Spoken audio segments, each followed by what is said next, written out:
नमस्कार दोस्तों, स्वागत है आपका उमंग अकेडमी ए टू जेड में। जी हाँ दोस्तों, जैसे कि आप सबको पता है कि इस समय अभी बाल विकास के जो है ओल्ड क्वेश्चन पेपर में करवा रहा हूँ। एमपी टेट के जो वर्ग 2 के क्वेश्चन पेपर हैं, आज देखेंगे अपन 21 फरवरी का जो फर्स्ट शिफ्ट का जो क्वेश्चन पेपर है वो देखेंगे। इसमें सीडीपी के जो भी क्वेश्चन हैं वो सब इसमें करने वाले हैं अपन, ठीक है। तो देखेंगे किस प्रकार से क्वेश्चन पूछे गए हैं अभी तक और किस प्रकार से आपको हल करना, और जो क्वेश्चन आपसे नहीं बने हैं वो कौन से क्वेश्चन हैं जो आपसे नहीं बने हैं, और देखेंगे क्यों समझ में नहीं आते हैं आप लोगों को। जो कुछ लोगों को नहीं आ पाते हैं समझ में, तो उसकी वजह क्या होती है उसको क्लैरिफाई करेंगे, एक एक करके डिस्कस करते हैं, ठीक है। तो फटाफट से बगैर टाइम वेस्ट करें सबसे पहले स्टार्ट करते हैं। पहला क्वेश्चन यहाँ पर दिया हुआ है, एक पाठ्य पुस्तक ने लड़के को बुद्धिमान और प्रमुख पात्र जबकि लड़कियों को नम्र और भावात्मक रूप से चित्रित किया। यह खालिस्तान का उदाहरण है।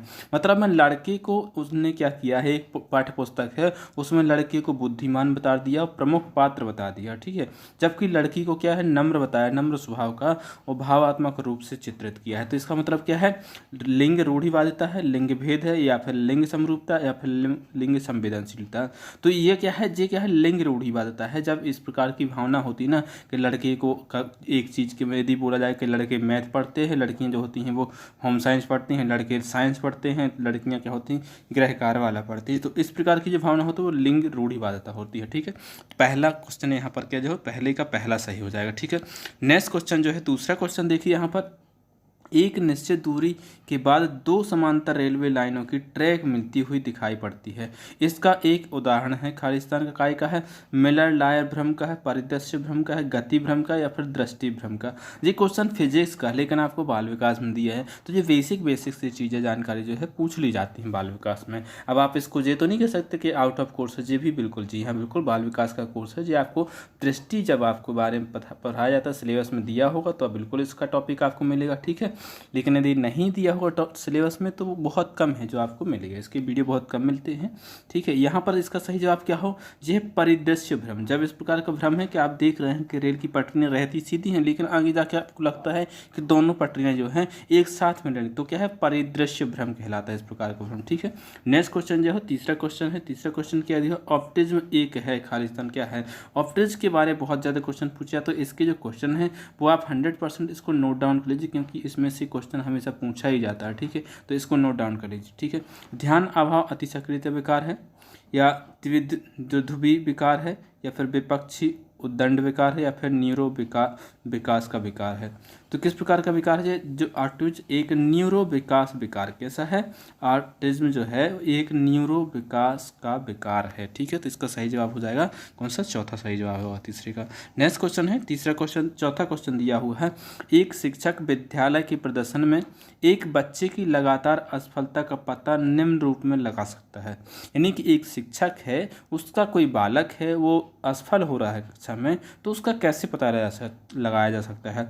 उच्च प्रबंधन के लिए चिंता को बढ़ाने की आवश्यकता है, अनुशासनात्मक समस्या है, या फिर अधिगम असक्ता या विशेष शिक्षक की आवश्यकता है, या फिर विद्यालय बदलने की आवश्यकता है। तो दोस्तों कभी भी आपको विद्यालय तो बदलने की सलाह नहीं देना है, ना ही आपको चिंता बढ़ानी है, ठीक है। अनुशासनात्मक समस्या या फिर अधिगम असक्ता या विशेष शिक्षक की आवश्यकता है, ठीक है। तो इसका सही जवाब जो है तीसरा, अधिगम असक्तता या विशेष शिक्षक की आवश्यकता है। यानी कि जिस तरीके से बालक सीखना चाहता है, सीख सकता है, वो आप नहीं कर रहे हैं, इसलिए उसको विशेष शिक्षक की आवश्यकता है, ठीक है। नेक्स्ट क्वेश्चन है, पांचवा क्वेश्चन दिया है, बहुत अच्छा क्वेश्चन है। इस प्रकार से क्वेश्चन आपको आते हैं, बहुत ही वन लाइनर इफेक्ट में आते हैं, आपको आ जाना चाहिए। अंधा स्मरण, ब्लाइंड मेमोराइजेशन खालिस्तान कहलाता है। बहुत अच्छा, एक बार यदि इसका कॉन्सेप्ट समझ जाए तो आसानी से बन जाए। सस्वर पाठ, रटने द्वारा अधिगम, या फिर अर्थपूर्ण अधिगम, या फिर पुनरावृत्ति अधिगम। तो क्या है, ये जो अंध स्मरण जो होता है, ब्लाइंड मेमोराइजेशन, जो होता है रटने, रोट लर्निंग बोला जाता है इसको, क्या है, रटने द्वारा होता है, इसको क्या बोला जाता है, रटने द्वारा अधिगम बोला जाता है। नेक्स्ट क्वेश्चन है, छठवां क्वेश्चन है, क्या दिया हो क्वेश्चन, निम्नलिखित में से क्या पाठ्यक्रम योजना में सही क्रम है। सही क्रम क्या है, तो सबसे पहले तो दोस्तों प्रेरणा होती है, सबसे पहले प्रेरणा देख लो, इसमें भी है, इसमें भी, इसमें होती, इसमें भी है, ठीक है। इसके बाद में क्या होगी, प्रस्तुतिकरण होगी, प्रस्तुतिकरण इसमें है और इसमें, मतलब में लास्ट के 2, तीसरा और चौथा नहीं होगा। ठीक है, सबसे पहले प्रेरणा होती है। ठीक है, इसके बाद में प्रस्तुतिकरण होती है, तो इसमें तो प्रस्तुतिकरण चौथे में है तो ये तो होगा ही नहीं। ठीक है, इसके बाद तीसरे में प्रेरणा के बाद में फिर क्या है, प्रस्तुतिकरण होना चाहिए। यहाँ पर क्या है, पुनर्पूंजीकरण है, तो ये नहीं होगा। ठीक है, इसके बाद में क्या है, पुनर्पूंजीकरण होता है प्रस्तुति के बाद, तो पुनर्पूंजीकरण, इसके बाद मूल्यांकन, फिर गृह अनुमोदेशन। तो है पहला ऑप्शन क्या हो जाएगा, इसका सही हो जाएगा। ठीक है, तो इस प्रकार से देख लीजिए, छठ में का क्या है, पहला सही हो जाएगा। नेक्स्ट क्वेश्चन है 7वां क्वेश्चन दिया हो, टेट परीक्षण के आधार पर दिया है। व्यवहारवादियों द्वारा प्रयुक्त अध्ययन की पद्धति थी, क्या थी, सर्वेक्षण, आत्मनिरीक्षण, केस स्टडी या फिर अवलोकन। तो जो व्यवहारवादी होते हैं वो किस तरीके से वो करते हैं, अपनी जो परीक्षा पद्धति होती है उसका किस प्रकार से आकलन करते हैं, अध्ययन करते हैं, तो वो क्या करते हैं, अवलोकन के द्वारा, मतलब ऑब्जर्व करते हैं कि छात्र क्या कर रहा है, कितने समय कर रहा है, कितनी बार कर रहा है, किस तरीके का उसका एक्टिविटी होगी, ये क्या होता है, ऑब्जर्वेशन करेंगे तभी तो पता चलेगा। ठीक है, नेक्स्ट क्वेश्चन क्या है, 8वां, धर्म जिससे व्यक्तिगत बच्चा संबंधित होता है वह है खालिस्तान का हिस्सा होता है, काय का हिस्सा होता है, वंशानुगत का, प्रसव पूर्व पर्यावरण का, सामाजिक पर्यावरण का, फिर भौतिक पर्यावरण का। तो धर्म जिससे व्यक्तिगत बच्चा संबंधित होता है वो कौन सा होता है, सामाजिक पर्यावरण होता है। कौन सा, सामाजिक पर्यावरण होता है, इसका हिस्सा होता है। नेक्स्ट क्वेश्चन है 9वां क्वेश्चन क्या दिया हुआ है, व्यक्तित्व परीक्षण निम्न होना चाहिए। किस व्यक्तित्व परीक्षण जो होता है वो किस प्रकार का होना चाहिए, लिंग पक्षपाती, अधिक से अधिक प्रश्न वाला होना चाहिए, विश्वसनीय और वैध होना चाहिए, या फिर नवाचारी होना चाहिए। तो जो व्यक्तित्व परीक्षण होता है वो कैसा होना चाहिए, विश्वसनीय होना चाहिए। कैसा, विश्वसनीय होना चाहिए और वैध होना चाहिए। तो ये इसका सही जवाब हो जाएगा, विश्वसनीय और वैध होना चाहिए। तो इस प्रकार से क्वेश्चन पूछे, बहुत जल्दी करा रहा हूँ, आपका ज़्यादा टाइम नहीं ले रहा हूँ, क्योंकि आप लोग कमेंट कर दीजिए आप लोग को कितने प्रैक्टिस सेट इसके बाल विकास के चाहिए। इसके बाद में मैं संस्कृत का स्टार्ट करने वाला हूँ। आप बोलेंगे 10 के बाद में संस्कृत स्टार्ट कर दीजिए, तो मैं 10 के बाद में इसको संस्कृत का स्टार्ट कर दूंगा, लेकिन पहले इसके 10 तो कंप्लीट करवा देता हूँ। ठीक है, यदि आप बोलेंगे संस्कृत और बाल विकास साथ साथ चलाइए तो साथ चलेगा। पर्यावरण के 2 या 3 वीडियो और आएंगे। इसके बाद में पर्यावरण का जो MCQ है 500 क्वेश्चन की सीरीज वो कंप्लीट हो जाएगी। इसके बाद में पर्यावरण के वो क्वेश्चन करवाएंगे जो प्रीवियस ईयर में पूछे गए हैं। ठीक है, तो देखते रहिए, चैनल पर बने रहिए। यदि चैनल को सब्सक्राइब नहीं किया तो सब्सक्राइब कर लें, साथ ही साथ में उसका जो बेल आइकन है उसको प्रेस कर लें, ताकि जैसे ही कोई वीडियो डलती है तो उसका नोटिफिकेशन आपको मिल जाता है, आपको सर्च करने की जरूरत नहीं पड़ती है। ठीक है, तो वीडियो चैनल पर बने रहिए, आपको हर एक प्रकार की न्यूज़ मिलती रहेगी। जो स्टडी है अपनी स्टडी बनाए रखिए, क्योंकि स्टडी यदि कमज़ोर हो जाएगी तो आपका जो आगे का जो स्कोर होगा, जैसे ही कि वैकेंसी एग्जाम नज़दीक आ जाता है फिर आपको पढ़ने का समय नहीं मिल पाता। तो अभी आपके पास समय है, जितने जल्दी से जल्दी क्वेश्चन पेपर लगा सकते लगा लीजिए। नेक्स्ट क्वेश्चन 10वां क्वेश्चन दिया है, बच्चे के विकास की प्रक्रिया के दौरान क्या दिया है, विशिष्ट कार्य समान कार्यों के बाद किए जाते हैं, समान और विशिष्ट कार्य दोनों एक साथ किए जाते हैं, समान कार्य विशिष्ट कार्यों के बाद किए जाते हैं, या फिर समान और विशिष्ट कार्य एक दूसरे पर निर्भर नहीं है। तो निर्भर तो है, इसका मतलब ये क्या है, चौथा वाला नहीं होगा। इसके बाद में दूसरा ऑप्शन देखिए, दोनों एक साथ होते नहीं होते, तो दोनों एक साथ नहीं होते।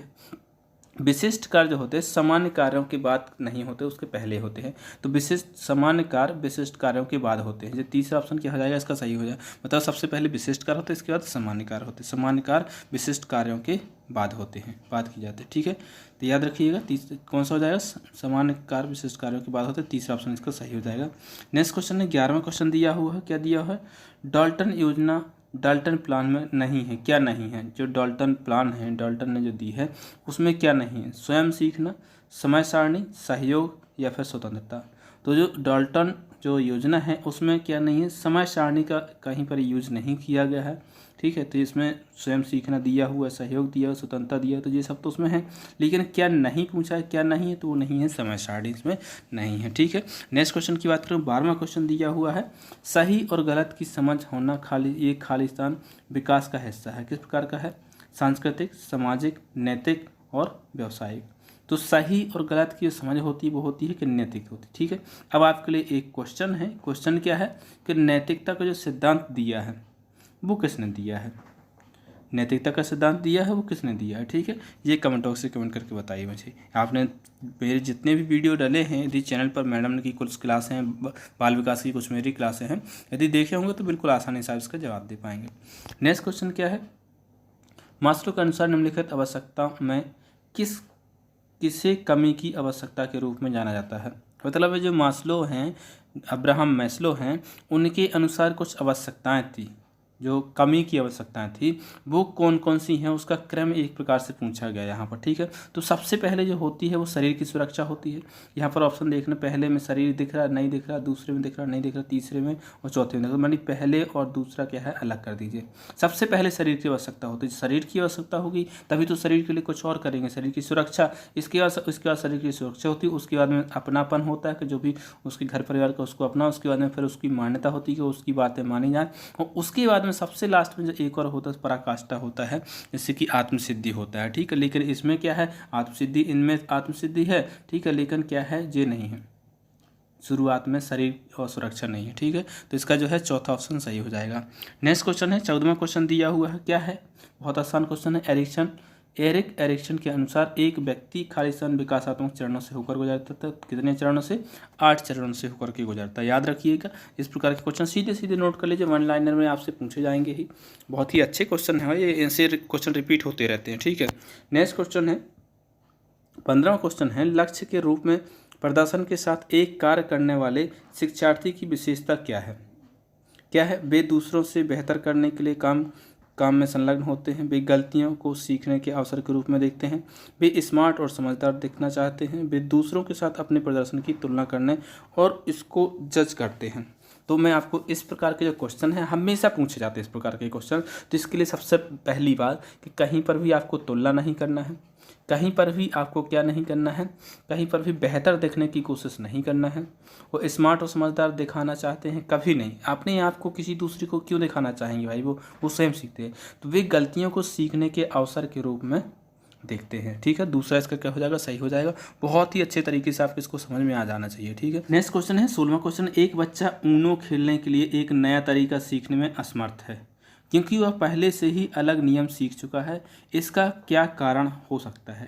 यानी एक बालक है, उसने कोई नियम सीख चुका है ऊनो खेलने का, लेकिन वो नया तरीका सीखने की कोशिश करता है, लेकिन वो क्या हो जाता है उसमें असमर्थ हो जाता है। इसका क्या कारण है, क्योंकि वो पहले से ही एक नियम सीख चुका है। तो उसके लिए क्या क्या है, सहज पुनः प्राप्ति, या फिर प्रश्नोन्मुखी अवरोध, या फिर अग्रोन्मुखी अवरोध, या फिर विलंबित प्रभाव। तो इसका क्या है, अग्रोन्मुखी हो जाएगा। क्या होगा, अग्रोन्मुखी। मतलब अग्र मतलब क्या होता है, पहले, मतलब में जो नियम आप पहले, जो यदि आपने कोई मोबाइल चलाया हो, यदि आप कोई मान लो यदि पहले नोकिया मोबाइल चलाते थे, ठीक है, तो पहले आपने नोकिया मोबाइल में गेम खेलना सीख लिया था, लेकिन टच स्क्रीन नहीं आपने सीखा था, एंड्रॉयड फ़ोन चलाना नहीं सीखा था। तो मतलब आपको उसके फंक्शन आपको याद थे, कीपैड आपको दबाना याद था, तो ये नहीं बनता था। ये सीखने में क्या है, आपको अवरोध हो रहा था, मतलब समस्या जा रही थी।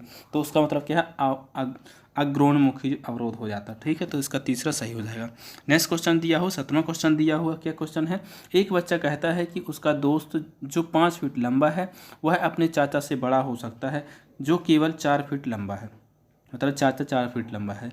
किसी व्यक्ति की ऊंचाई की व्याख्या करने कि इस दृष्टिकोण को खालिस्तान में बच्चे को जिम्मेदार ठहराया जा सकता है। यानी कि सीधा सीधा कहने का मतलब है, यदि एक बच्चा है वो लंबाई चौड़ाई में फ़र्क देखने लगता है कि कौन सा व्यक्ति ज़्यादा लंबा है, तो किस अवस्था में, औपचारिक संक्रियात्मक अवस्था, सेंसरी मोटर अवस्था, पूर्व संक्रियात्मक अवस्था, या फिर मूर्त संक्रियात्मक अवस्था। तो वो कौन सा हो जाए, पूर्व संक्रियात्मक। पूर्व संक्रियात्मक अवस्था आपको पता होनी चाहिए कि कितने समय से कितने समय तक तो होती है। पूर्व संक्रियात्मक जो अवस्था होती है कितने से होती है, कमेंट बॉक्स से कमेंट कीजिए कि कहाँ तक होती है पूर्व संक्रियात्मक। आपको जो पूरी अवस्था पता होनी चाहिए, जीन पियाजे के अनुसार चारों अवस्थाएं जो हैं पता होनी चाहिए। ठीक है, तो जो पूर्व संक्रियात्मक अवस्था कब से कब तक है, ठीक है, ये कमेंट बॉक्स से कमेंट कीजिए।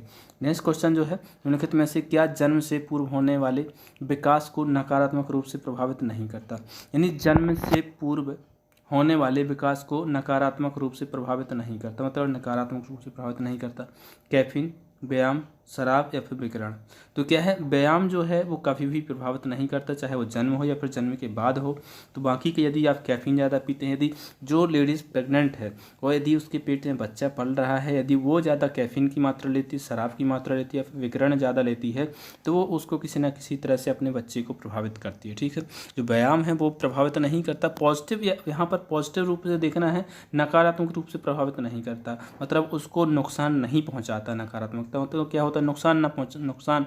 ठीक है, तो नुकसान प्रभावित करने के लिए नहीं करता, वो है व्यायाम। ठीक है, व्यायाम से फायदा ही होता है, सेहत अच्छी बनती है। नेक्स्ट क्वेश्चन है 19वां क्वेश्चन दिया, निम्नलिखित में से कौन एक प्रकार का प्रीलिंग्विस्टिक स्पीच नहीं है। प्रीलिंग्विस्टिक स्पीच नहीं, किलकना, बड़बड़ाना, टेलीग्राफिक भाषण या फिर रोना। तो देखो प्री लिंग्विस्टिक का मतलब क्या होता है, जो भाषा सीखने से पहले। लिंग्विस्टिक का मतलब क्या होता है, भाषा, मतलब जब भाषा सीखने से पहले जो भाषा बोली जाती है उसको बोला जाता है प्री लिंग्विस्टिक। मतलब प्री लिंग्विस्टिक स्पीच नहीं है, ये पूछा क्या है, नहीं है, तो वो कौन सा हो जाएगा, तीसरा हो जाएगा टेलीग्राफिक भाषण। टेलीग्राफिक भाषण जो होगा पूरा पूरा भाषा पर आधारित होता है। बाकी किलकना है, बड़बड़ाना है, रोना है, ये सब तो इसमें कोई भाषा ही नहीं होती है। इसमें आपको लगता है कि वो इंग्लिश में रो रहा, हिंदी में रो रहा या फिर संस्कृत में रो रहा है, ऐसा तो आपने कभी नहीं देखा। मैंने तो कभी नहीं देखा है, आपने यदि देखा हो तो बता दीजिए कब देखा है। ऐसा आपने देखा है कभी कि बच्चा हिंदी में रो रहा है या फिर इंग्लिश में किलकिला रहा है या फिर संस्कृत में बड़बड़ा रहा है, ऐसा कभी नहीं होता। ठीक है, तो टेलीग्राफिक जो भाषण में वो क्या है, स्पीच नहीं है। प्री लिंग्विस्टिक स्पीच नहीं है, वो कौन सी है, टेलीग्राफिक भाषण है। ठीक है, बाकी सब क्या है, प्री लिंग्विस्टिक स्पीच है। नेक्स्ट क्वेश्चन की बात करें, 20 क्वेश्चन दिया हुआ क्या है, बहुत ही अच्छा क्वेश्चन है, इंपॉर्टेंट क्वेश्चन है, बिल्कुल 100% इस क्वेश्चन को नोट कर लीजिए, इसको नोट कर लीजिए। निम्नलिखित में से कौन उत्कृष्ट मोटर कौशल का एक उदाहरण है, चढ़ना, कुलांचे मारना, दौड़ना या फिर लिखना। तो मोटर कौशल के तो सभी उदाहरण हैं, लेकिन जो उत्कृष्ट है वो है लिखना।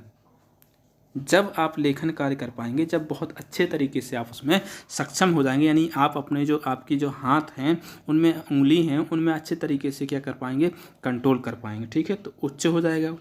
नेक्स्ट क्वेश्चन है 21, क्या दिया हुआ है, स्मृति का वह हिस्सा जो पिछले अनुभव को संग्रहित करता है क्या कहलाता है, प्रक्रियात्मक स्मृति, गैर घोषणात्मक स्मृति, अर्थ स्मृति, प्रासंगिक या फिर एपिसोडिक स्मृति।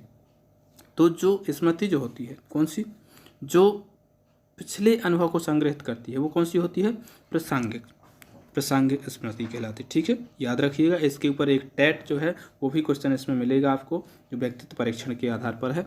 ऐसी सोच विधि को निरूपित करने के लिए किस पद्धति का उपयोग किया जाता है, जो समाधान दे सकती है परंतु उसमें त्रुटियां भी हो सकती हैं। मतलब में समाधान तो दे सकते हैं लेकिन उसमें त्रुटियां भी हो सकती है।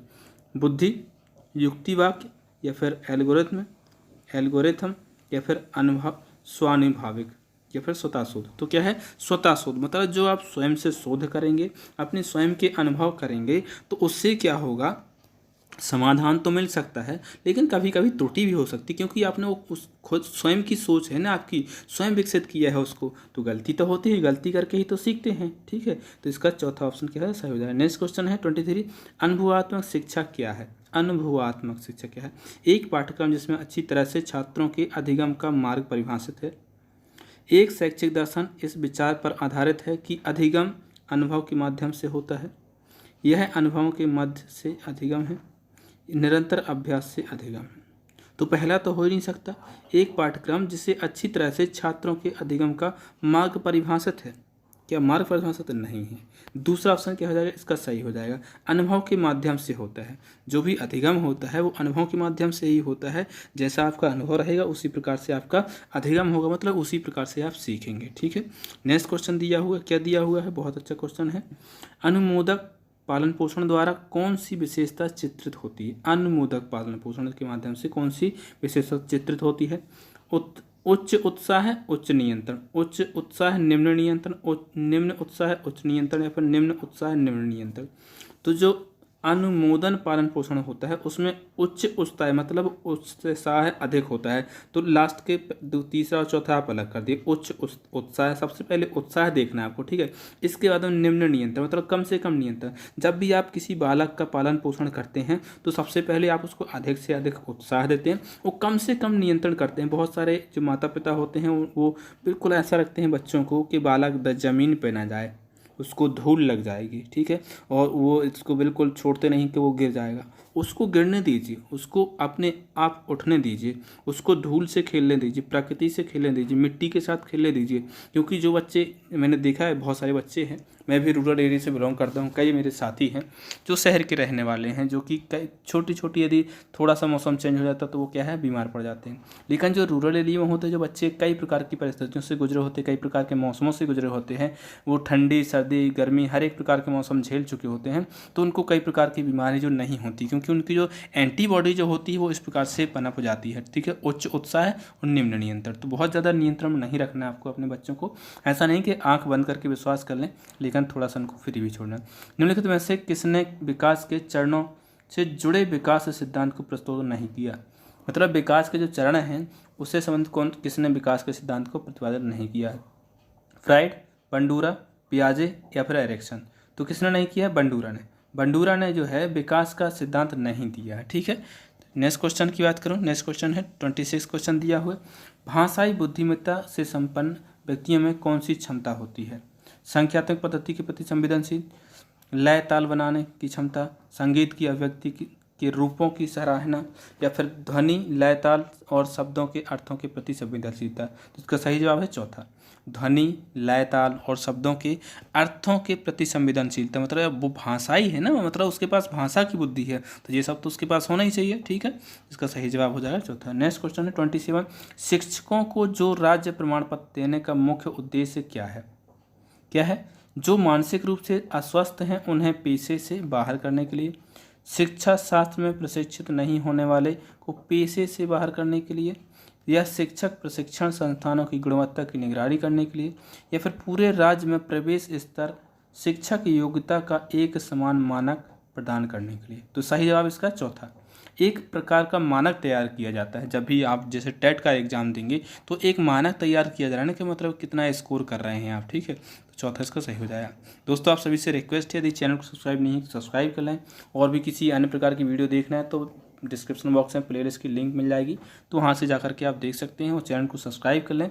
और मैंने क्वेश्चन पूछे, 2 क्वेश्चन पूछे, तो उसके कमेंट बॉक्स से कमेंट कर दीजिए क्या है उसका। ठीक है, और एक क्वेश्चन और आपको यहाँ पर पूछने वाला हूँ मैं। ठीक है, पहले इस क्वेश्चन को बता देता हूँ। निम्नलिखित परीक्षणों में से किसमें अंतर्निहित व्यक्तित्व की कहानियाँ और व्याख्याओं का विश्लेषण शामिल होता है? क्या होता है? अंतर्निहित कहानियों का व्याख्या और विश्लेषण होता है। विषय आत्मबोध परीक्षण, स्याही धब्बा परीक्षण, शब्द संधि परीक्षण, या फिर कथा वचन परीक्षण? ठीक है, तो इसका सही जवाब कौन सा है? विषय अंतर्बोध परीक्षण। विषय अंतर्बोध परीक्षण यदि मैं इसका पूछूं कि ये किसने प्रतिपादित किया था, तो इसका यदि मैं इंग्लिश वर्ड निकालूं TAT, टेट हो जाएगा। टेट यदि आप पास नहीं करोगे तो आपके जो माता पिता हैं वो मारेंगे, काय से मारेंगे? गन से, मतलब मारगन एवं मोरी इसके परीक्षण करने वाले हैं। अब आपके लिए है इंक ब्लॉक टेस्ट। इस इंक स्याही धब्बा जो परीक्षण है इसका प्रतिपादित किसने किया है? इसका आप मुझे कमेंट बॉक्स से कमेंट कीजिए। नेक्स्ट क्वेश्चन है 29 क्वेश्चन दिया हुआ है। क्या दिया हुआ है? क्वेश्चन दिया है, बहुत अच्छा क्वेश्चन है। इस प्रकार से भी बहुत ज़्यादा क्वेश्चन पूछे जाते हैं, और इस प्रकार के क्वेश्चन जो है आपको EVS में देखने को मिलेंगे। जब भी आपको अभी करवाऊंगा, आपको प्रीवियस ईयर में क्वेश्चन पूछने का वो क्वेश्चन करवाऊंगा तब आपको मिलेंगे। ठीक है, प्रणोद आवश्यकता, सबसे पहले आप देखो सबसे पहले क्या आएगा, तो सबसे पहले आएगा आवश्यकता। ठीक है, तो यानी कि पहला ऑप्शन नहीं होगा। ठीक है, इसके बाद में आवश्यकता के बाद क्या आएगा? आवश्यकता आएगा प्रणोद। यहाँ पर इसमें भी है, इसमें भी, इसमें तीनों समान है। अब प्रणोद के बाद क्या आएगा? प्रणोद के बाद यहाँ पर दो बार प्रणोद है, तो 2 बार प्रणोद नहीं होगा, यानी कि तीसरा भी नहीं होगा। अब बचा दूसरा और चौथा बचा। अब प्रणोद के बाद में हास नहीं आएगा, हास सबसे लास्ट में आएगा। ठीक है, लास्ट में आएगा। ठीक है, तो यहाँ पर क्या होता है? लक्ष्य के बाद में निर्देशन, व्यवहार, लक्ष्य और उपलब्धि, और फिर क्या होता है? प्रणोद, और सबसे लास्ट में हास। तो इसका जो चौथा ऑप्शन है वो सही हो जाएगा। ठीक है, नेक्स्ट क्वेश्चन है 30 क्वेश्चन है, जो कि इस प्रैक्टिस टेस्ट का लास्ट क्वेश्चन है। निम्नलिखित में से कौन एक नए विषय के संबंध में प्रासंगिकता का वर्णन करता है? प्रासंगिकता का वर्णन करता है। अभिज्ञता की कुछ जानने योग्य है, एक वास्तविक जीवन की स्थिति, विषय से संबंधित एक कहानी, किसी भी संदर्भ में सभी शिक्षार्थियों के लिए समान। तो जो प्रासंगिकता से का वर्णन करता है वो क्या है? अभिज्ञता की कुछ जानने योग्य, मतलब जो भी जानने के लिए कोई भी व्यक्ति है, बालक है, वो कुछ जानने के योग्य है, मतलब कोई सा ही बालक को जानने के योग्य। ठीक है, तो इस प्रकार से जो आपका जो इसका जो पहला ऑप्शन क्या हो जाएगा? सही हो जाएगा। यहाँ पर आपके कुल 30 क्वेश्चन थे, तो 30 के 30 मैंने कंप्लीट करवा दिए हैं। उम्मीद है आपके जो क्वेश्चन हैं सभी क्लियर होंगे। मिलते हैं एक नए वीडियो में, तब तक के लिए नमस्कार।